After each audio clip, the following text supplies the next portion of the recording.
先生は頑張ってる。十分頑張ってる。仕事減らしてあげて、はい、我々大人がね、ボランティアで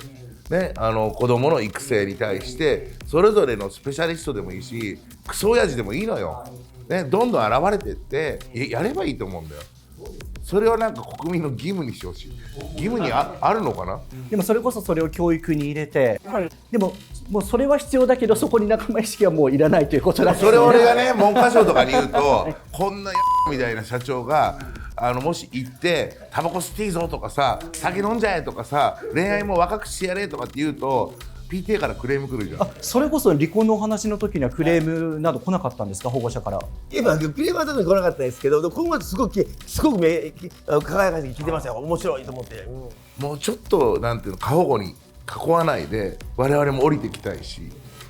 正直日本で大事にしてる仲間意識とか、そういうのが足かせになって日本で起業して独立していく人とか他の国と比べても少ないと思いませんか。仲間意識とかを叩き込まれてるから自分でやることができない、挑戦することができないって人が増えてると思うんですよ。浅はかだよ、ね、仲間意識があるから、はい、隣村に水道がない、困ってる人が医療が足んない、じゃあ事業でやろうって言って起業していくわけで、はい、周りの人が困ってることが起業のほぼきっかけになってるわけよ。仲間意識のキーワードの使い方がなんか一律主義だって感じの前提だと思うんで、で仲間意識はそうじゃなくて、他の人を意識するとか、自分と違うものとか、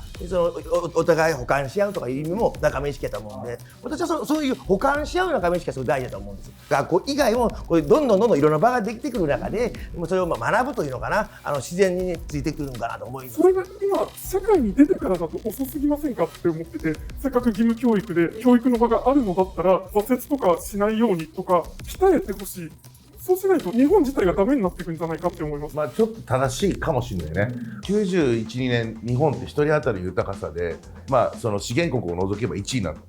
その時に日本は勉強しすぎだと、働きすぎだっつって世界から叩かれた。それからゆとり教育やって、最近では働き方改革やって、だんだん過保護にして、例えば運動会で順位をつけないとか、テストの結果廊下に張り出さない、こんな風にしてからなんと増えたの。働きすぎ勉強すぎでが多いっていう風に欧米から責められて、甘くしたらもっと増えちゃう。ストレス耐性とか厳しさっていうのはもうちょっと競争とか現実を教えるべきだよね。社会に出てどういうことで役立っていく能力があるのかとか教えてあげれば、会社のためにいずれはそれって座学っていうよりもやっぱスポーツや喧嘩や恋愛や先生との圧力とかで覚えていくもんだと思うよ。社会の歯車の一つとして生きていくわけじゃないですか、人間。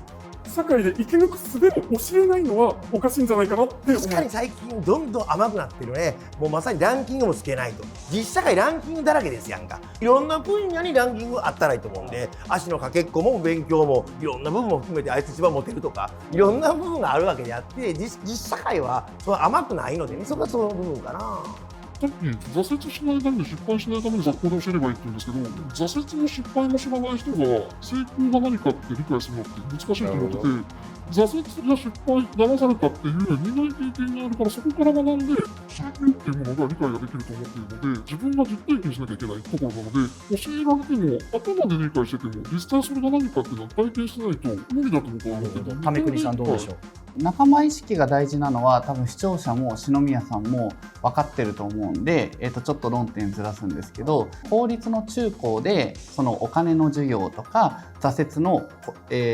どう乗り越えるかって教えることがまず、結論無理だと思っていますと。小中高の公立の先生ってほぼ全員無能だと思ってるからっていう結論なんですけど、じゃあどういうことかっていうと、普通の民間企業って最初入社した時にほとんどの人が無能スタートなわけですよ。でそこからいろんな上司から抑圧を受けたりとか、いろんなクライアントとセッションすることによって成長していくんですけど、学校の先生って大学を卒業したらそのまま教えるっていう、なんか本来は下から行くのになぜか上から行ける立場になっちゃうんで、メールのやり取りとかしてても本当先生しか経験したことない人って「何々様お世話になります」がこういう文章の書き方も知らないとか、夜中に電話するとか超非常識な人がほとんどなんですね。もちろんすごいいい方もいますよ。なんで非常識の無能どもがそもそも教えることが無理じゃねっていう発想ですね。先生たち無能なのもあると思うんですけど、高校とかの卒業式とかでも、これからあなたたちはたくさん挫折するでしょう。でも決して諦めないでくださいとか、いいこと言ってるとは思いますけど、高校3年間の中でいくらでもどういう仕組みなんだから、こういう風になっていくのは分かるよとか、そういうのを教えてもらえれば、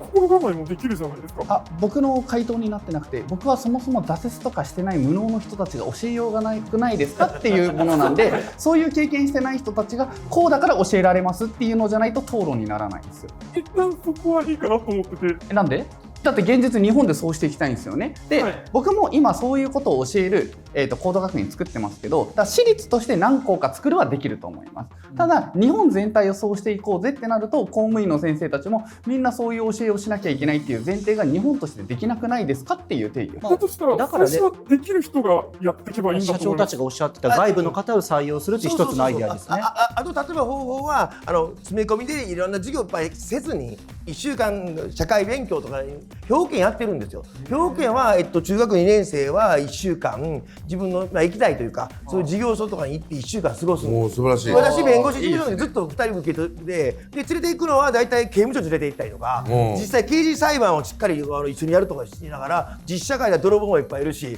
で罪を犯して刑務所入ってるんだよって刑務所回るんですよ。すっごい意識高まるんで。結構シビアなことも教えてる。私はね、だから全然違う飲食店に行く子供もいるしいっぱいいますやん。でも社会との接点を早い段階で持つことはたかが1週間でも意味があるとは思っていて、それもっと広がったらいいと思いますけどね。ただ課題はね、やっぱり社会に出るといろんなトラブルが起こるんですよ。だからそういうことを学校は避けたがるんですけど、なんとか表現はまだ維持してますけどね。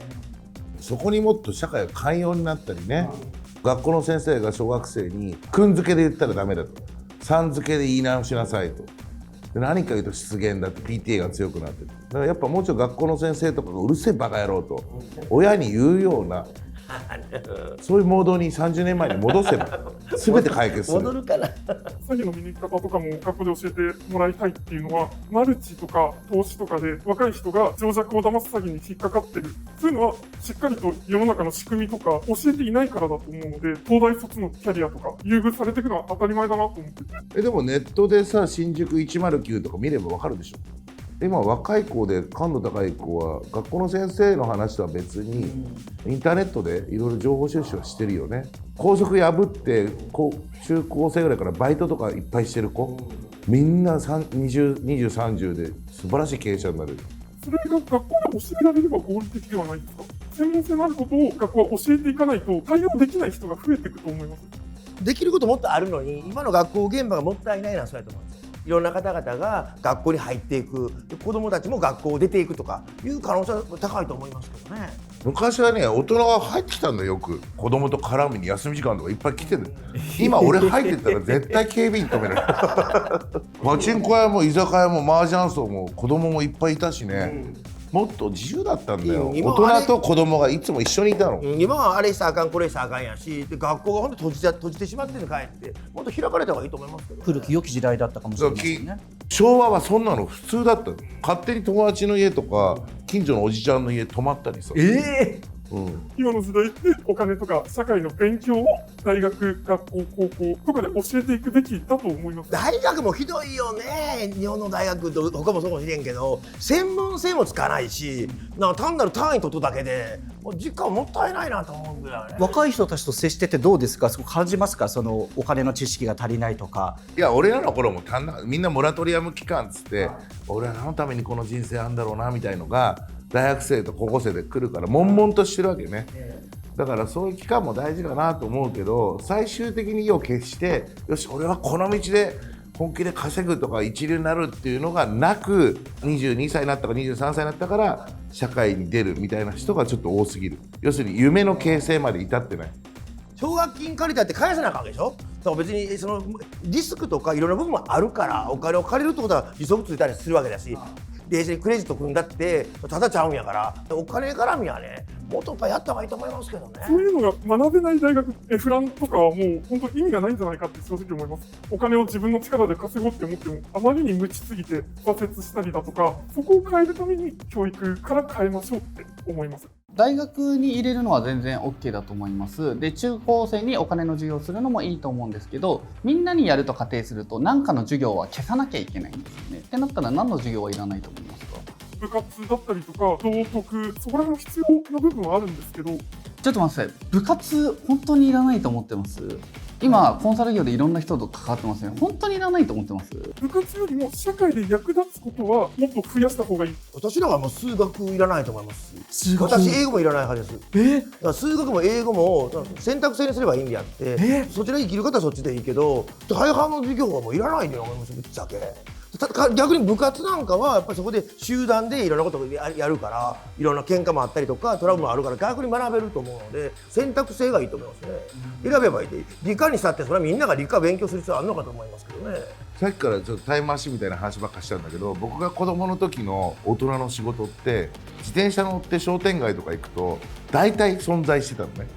なんか豆腐屋魚屋八百屋とか大工とかなんか大体の大人の仕事ってなんか自転車で近所回ってると見えるのよ。今の仕事ってほとんどインターネットによって見えない仕事、例えばデータアナリストって何ですか、ファンドマネージャーって何ですかっていうのがもう1万色ぐらい新しいのがこの30年できたから自転車乗っても絶対ぶつからない。でこれをどうやっていろんな仕事があってどういう社会貢献しててどんな魅力がある、その中で夢を見つけるロールモデルを見つける、こんなのが大事だと思うけどそれは学校の先生じゃできないから。そうですね。パソコンとかロボットとか AI 出る前は手でいろいろもの作ってた時代はみんな金太郎飴で均一なクオリティのね基礎教育がされててマニュアル通り会社や上司先生の言われる通りやるっていうので日本は国をすごく成長できた。それの名残がまだあるかもしれないね。これからは頭を使って覚えることは全部 AI がやってくれる、ね、だから IQ よりも EQ って言われてて、ね、人と共感するとか負けず嫌いとかさ、なんかそういう柔軟性共感性とかリーダーシップとかそういうのが大事ね。なので結構教育変えていった方がいいということなんですか？取れて良きものっていうのは残すべきであったとあると思って、部活を例えばなくしたり減らしたりしてしまうことによって自分が本当に得意だと思っていたものがあれひょっとしたら得意じゃないかとか自分の得意不得意っていうのを見極める場とかでもあるので社会に出てひょっとしたら失敗するかもしれない。その失敗もいい経験でシフトチェンジすれば僕はいいだけだと思ってるので、人と関わること、誰かを助けてあげること、仲間と一緒に喜びを分かち合うこと、いいこともあり悪いこともありっていうことはやっぱ学校という特別な場所でしか僕は学べないと思っているので現行のまま続けていくべきだと思います。ずっと続く仲間ができますもんね。はい。それで実際今折れてる人たちだらけじゃないですか。自分で簡単にお金稼げるように詐欺に引っかかりに行くだったりとか、しっかりしないと今後の日本はダメになるんじゃないですか。もう AB テストやるしかないね。義務教育まではちゃんと金太郎飴やってそれ以降はもうめちゃくちゃスパルタなと山本ヨットスクールとねわかんないけどそういうの作ったり10年20年すると正しさだったかどうかわかるよね。後から分かってくる。そう今みんな均一性がやっちゃうと均一なのはね逆に使いにくい時代ですよ。私も市長やった時に何でも屋さんって何もできない。逆にそうじゃなくて何か専門性がある人の方が何か特化してる方が逆にいろいろできたりするんでやっぱり時代変わってきたんちゃいます。昔のように言われたことをすればいい時代は何でもできる人が便利だけどこれからやっぱ自分はこれができますみたいな部分が必要になってくるからだから私はやっぱ選択的に早い段階からそれぞれの人生をこう切り開くというか選び取った方が今の時代に合ってるかと思いますけどね。失敗して学んで再挑戦し続ける人がやっぱ成功してると思うので実際自分で失敗をし続けてその失敗を糧に再挑戦していくことで成功っていうことを導き出せる。結局は美談っていうか結果論なだけであって失敗してお金なくした借金がまみれてますってなったらすぐとかにもつながっちゃうような時代なわけですよ。そこを変えていくべきではないですか。大学いらないと思ってる。昔ながらの大学のあり方はもういらないですよ。僕は泉さんはおっしゃってはいけない立場の方かなというふうに思っています。東大の人間と慶応の人間と日大の人間でレベルが高い順に言うと偏差値に比例すると思ってるんですね。だから僕は大学に行く勉強内容がどうのこうのではなくてその優秀なコミュニティに入るっていうことに意義があると思ってて、東大の法学部出て官僚になって今のこの日本でしょ全然成功してない人たちと思うので全員が有能な世界観なんて無理じゃないですか。